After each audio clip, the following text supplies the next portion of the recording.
बिस्मिल्लाहिर्रहमानिर्रहीम। आज मैं आपको अपने एक ऐसे दोस्त से मिलवाऊंगा जिसका काम मेरी तरह लोगों के चेहरों पे मुस्कुराहट लेकर आना है। वो अपनी ज़िंदगी में मल्टीपल काम करता है। हर काम में वो कोशिश करता है कि उसको देखने वाला, उसको सुनने वाला खुश रहे और खुश होए उसको देख के। मैंने सिर्फ उसको इसलिए इनवाइट किया, इसलिए उसके साथ गपशप लगाई ताकि आप सब लोग मेरी और उसकी बातों से खुश हो सकें, इंजॉय कर सकें। A very great person, a very nice person, my dear friend Adi Baig. आए चलते हैं गपशप की तरफ। अस्सलाम वालेकुम। वालेकुम अस्सलाम। कैसे हैं आप? बिल्कुल ठीक ठाक, अल्लाह का शुक्र। आप पहले कैसे तो हैं? वेरी वेरी थैंक यू, आपने टाइम दिया और क्या कहते हैं अपनी इतनी मसरूफियत से मुझे टाइम निकाल के आए। Thank you very much. नहीं नहीं, कोई ऐसी बात नहीं, मैं ऐसे छोटे छोटे एहसान करता रहता हूँ। थैंक यू की क्या बात है, I mean thanks to you अम्मा के मतलब हम एक कैजुअल सेशन के लिए आए।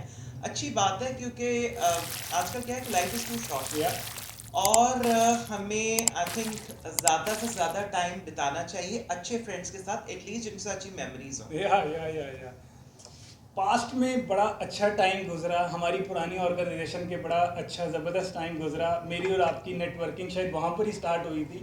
व्हाट्स द फर्स्ट बिगनिंग जहाँ पे शायद मेरी और आपकी इंटरेक्शन हुई हो?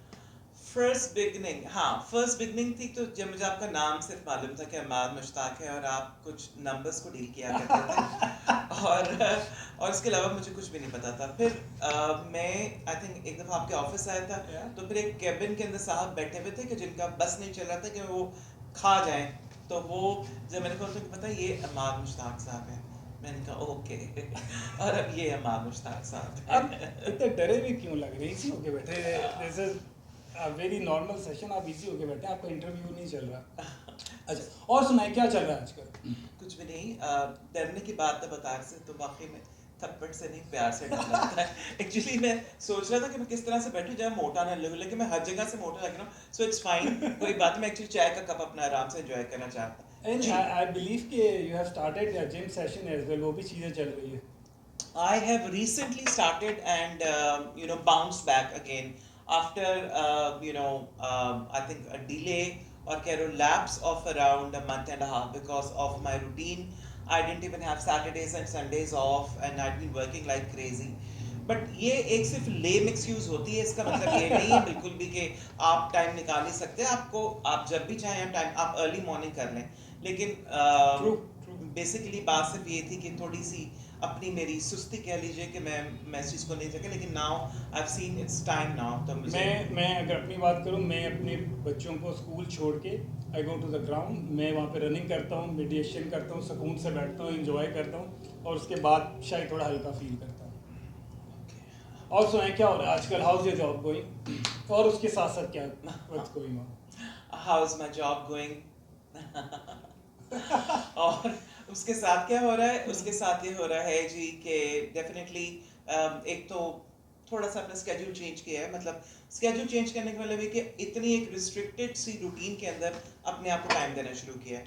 सो व्लॉग्स थोड़े बहुत शुरू किए हैं अपने, और अपने चैनल को थोड़ा ध्यान देना शुरू किया है, और कुछ ऐसे फ्रेंड्स जिनसे काफ़ी अरसे से इन टच नहीं रह पाया था उनको मैंने मिलने की कोशिश की, उन्हें अप्रोच करने की कोशिश की। आई थिंक ये एक बहुत बड़ा एसेट है। फ्रेंड्स आपके बहुत बहुत बहुत बड़े एसेट्स होते हैं। या true true true.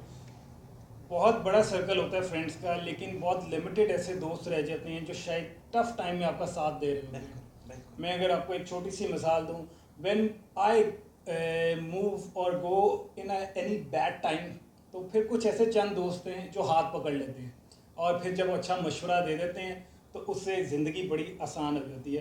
Friends are very essential part of life, वो तो आपको पता बहुत ज़रूरी है। और आप जैसा दोस्त लाइफ के अंदर मेरे लिए और शायद ये जिनके भी दोस्त हैं, यू आर वेरी लकी। कि क्यों?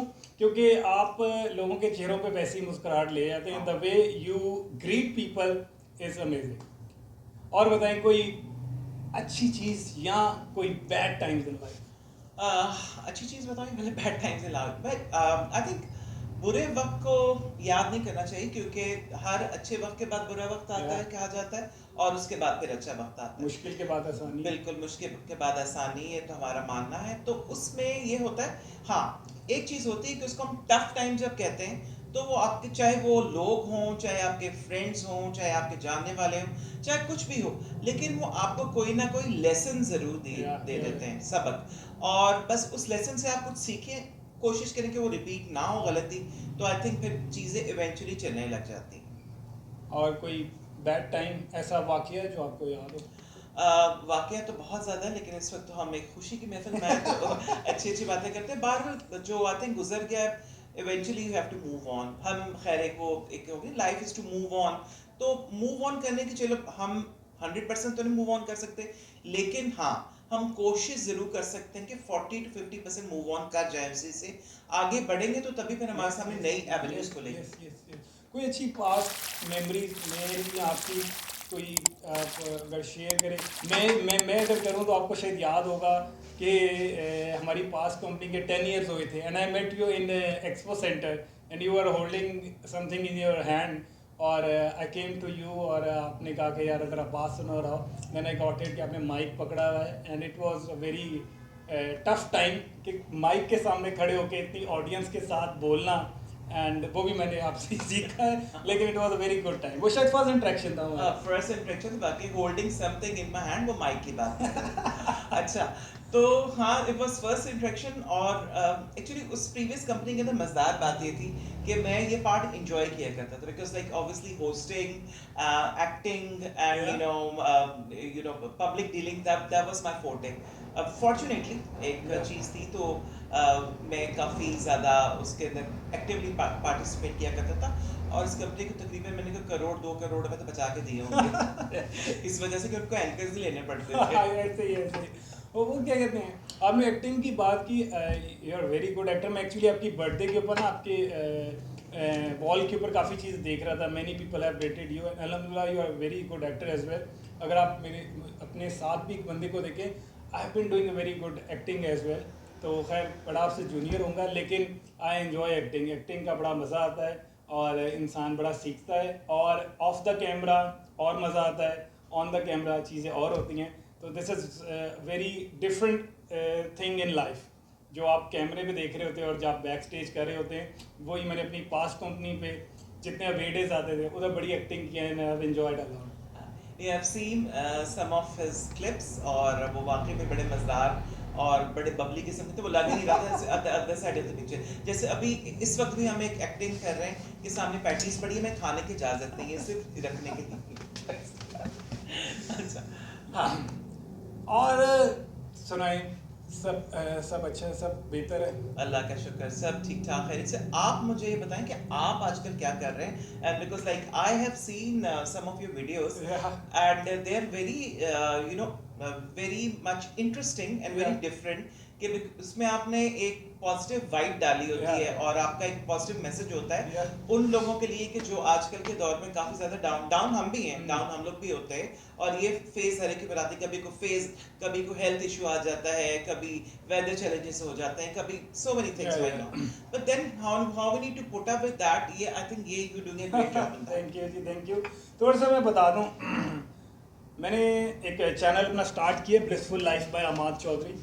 एक्चुअली हर बंदे से जिससे मिलो ना थोड़ा सा डिप्रेस होता है, यार ये मसला आ गया, ये मसला आ गया, ऐसे हो गया, ये हो गया। आई बिलीव यस, ज़िंदगी में मसले मसाइल ज़रूर रहते हैं, लेकिन हमने उससे निकलना कैसे है? Either we have to stick to that issue, और हमने अपने पर्सनैलिटी को डाउन कर देना। नो, हमने इस चीज़ से निकलना कैसे? हर चीज़ का कोई ना कोई सोल्यूशन है। मैं अपनी वीडियो बनाता हूँ तो कोई ना कोई चैलेंज के ऊपर, किसी इशू के ऊपर जो इंसान को आ रहा होता है, and I just guide them कि आप अपने चेहरों पे मुस्कुराहट कैसे लेके आएंगे, अपनी फैमिली को हैप्पी कैसे करेंगे, अपने लाइफ पार्टनर को, अपने बच्चों को। हर टाइम स्ट्रेस में नहीं रहा जाता। You have to make people motivate, और अल्लाह ताला मुझे सलाहियत और दे, I should make people happy and motivate, कि यार परेशान नहीं होना ज़िंदगी में। इंशाल्लाह सब अच्छा होगा, और मुश्किल वक्त आता है, but you have to come out of it, you have. और कोई ऐसा इंसान आपकी लाइफ में ज़रूर चाहिए होता है।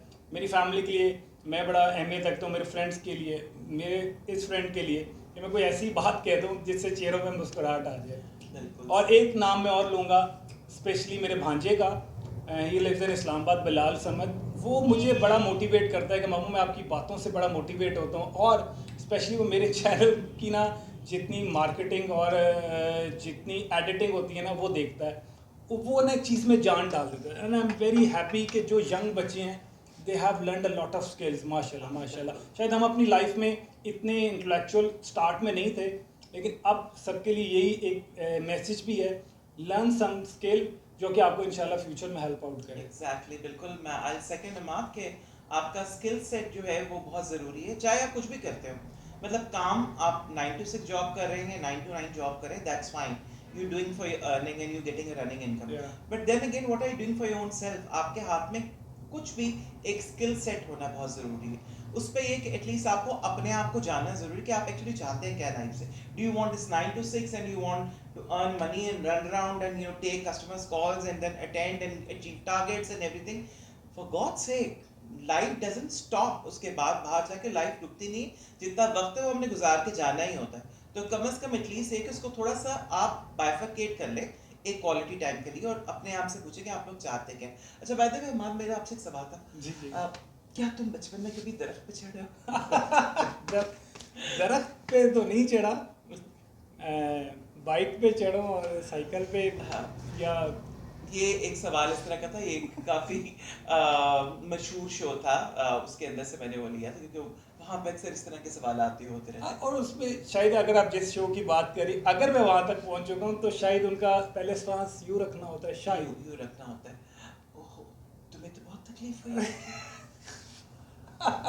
एग्जैक्टली। एक्चुअली बहुत ज़्यादा ऐसी चीज़ें हैं कि मैं जब अपनी वाइफ से इंटरेक्ट कर रहा होता हूँ, sometimes she feel are you doing an acting और यू आर रियल, तो वो दिस इज फील्ड ही एक ऐसी है कि आपको ना एंजॉय करना पड़ता है बहुत ज़्यादा। बिल्कुल बिल्कुल, आई थिंक मेरे ख्याल में we should take each day as it comes, हमें इसे एंजॉय करना चाहिए, फुली लिव ऑन करना चाहिए। अगर हम जॉब पे जा रहे हैं तो we should look forward to go to work. अगर हम जॉब पे नहीं जाना चाह रहे, हमारा ऑफ डे है, तो हमें फुल थ्रॉटल के साथ वो डे एंजॉय करना चाहिए। I think try to make the best out of every moment. जैसे अभी हम लोग ये मेकिंग वीडियो स्पेशल मोमेंट्स में बैठ रहे हैं, हंस रहे हैं, इसके बाद हम खाएंगे पिएंगे भी, ये तो सिर्फ पैटीज में मुकाबले की नहीं आप ले सकते हैं। नहीं नहीं, कोई ऐसी बात नहीं। और नहीं, मुझे बेसिकली पैटीज वाकई में पसंद है, लेकिन बस मैं सोच रहा हूँ कि शो खत्म होगा तो फिर चारों मेरी। अच्छा, ये तो एक कॉमन बिहेवियर है, आप समटाइम्स चीज़ें खाली रख देते हैं बट यू प्रिटेंड कि आप वो पी रहे हैं। हाँ, मुझे शुरू के वो शोज याद आते हैं, कुछ टीवी शोज के भी ऐसे हुआ करता था, और कुछ पाकिस्तानी मूवीज में भी ऐसे हुआ करता था कि अक्सर बेचारों को रात 1:30 बजे शूट पे बिठाया होता था, उनके सामने एक कोक की बोतल होती थी, उसके अंदर एक स्ट्रॉ होता था और 2 पैटीज पड़ी होती थी, लेकिन उनका खबरदार किसी, मेरे को लकड़ी की पैटीज होती थी कि किसी खाने की भी इजाजत नहीं होती थी। सो मुझे वो याद आया actually. Well very nice time, बहुत मज़ा आया। मैंने अपनी अराउंड 9 इयर्स आपके साथ गुजारे, इट्स वेरी हेल्दी टाइम और बड़ी मेमोरीज हैं वैसे। बिल्कुल है। पहली इंटरेक्शन शायद हमारी लैपटॉप पे होती थी, please make this number available हाँ। And the number is available, तो हाँ। बस इतनी इंटरेक्शन होती थी। हाँ बिल्कुल, और अक्सर ये भी होता था, sorry number can not be made available, वो भी होता है। तो या that was like cute, that was good, and I think बड़ा अच्छा, इट वाज अ ब्लेसिंग कि हम अच्छा एक हम टाइम हमने अच्छा गुजारा। Yeah. हमारे ग्रुप ऑफ फ्रेंड्स हैं कि जो इतने साल बाद भी हम फ्रेंड्स हैं, तो वो बॉन्डिंग होती है, you know your previous workplace where you work and enjoy doing work, वहाँ you make a new family that is the right of your choice of your friends जो कि आपके साथ हमेशा रहते हैं। एंड कोई स्पेशल नोट एंड के लिए? हाँ। First you then I will, and इंशाल्लाह I will say goodbye to everybody. Okay, या एक तो ये चीज़ है कि सिंपली पॉजिटिव एटीट्यूड की तो हर बंदा बात करते हैं, और अक्सर बेशतर ये होता है कि कहीं ना कहीं से नेगेटिव एनर्जी आ जाती है। तो नेगेटिव एनर्जी को बेस्ट जो उसको ना दूर करने से तरीका है वो कि अपने आप को थोड़ा सा एक्टिवेट रखें, कुछ do some activity, anything you want to do, so just keep yourself activated. अपने आप को एक्टिव रखेंगे, अपनी हेल्थ का ध्यान रखेंगे, टॉप प्रायोरिटी हेल्थ, पैसे नहीं, top priority health. And then again definitely spiritually आप कितने स्ट्रांग हैं, डेफिनेटली वो आपके अपने ऊपर डिपेंड करता है। बट हाँ, एक चीज़ ये है कि ये तो कुरान शरीफ में भी लिखा है कि अल्लाह ताला से हमें हमेशा अच्छे की उम्मीद करनी चाहिए। बिल्कुल, वेरी ट्रू, वेरी ट्रू। मैं लास्ट चीज़ कहूँगा, मैंने अपनी एक वीडियो भी बनाई हुई है कि आपको सबसे पहले ना अपने अंदर बिलीफ रखना है कि मैं कुछ कर सकता हूँ। पहला स्टार्ट करना बड़ा मुश्किल होता है किसी भी चीज़ को, कोई business, job, any work. Once you take first step, आपने पहली लेटर चल ली ना, तो आपको अपने ऊपर बिलीफ है, इंशाल्लाह अल्लाह ताला रास्ते आसान कर देता है। अपने ऊपर बिलीफ रखें, अल्लाह ताला से दुआ मांगें एंड मोस्ट इम्पॉर्टेंट अपने पेरेंट्स से कहें कि आपके लिए दुआ किया करें, हर मंजिल हर चीज़ आसान हो जाएगी इंशाल्लाह। Thank you very much. खुश रहें, सलामत रहें, आबाद रहें और आप भी खुश रहें और हंसते रहें, मुस्कुराते रहें। बहुत शुक्रिया, जज़ाक thank you Thank you. Thank you.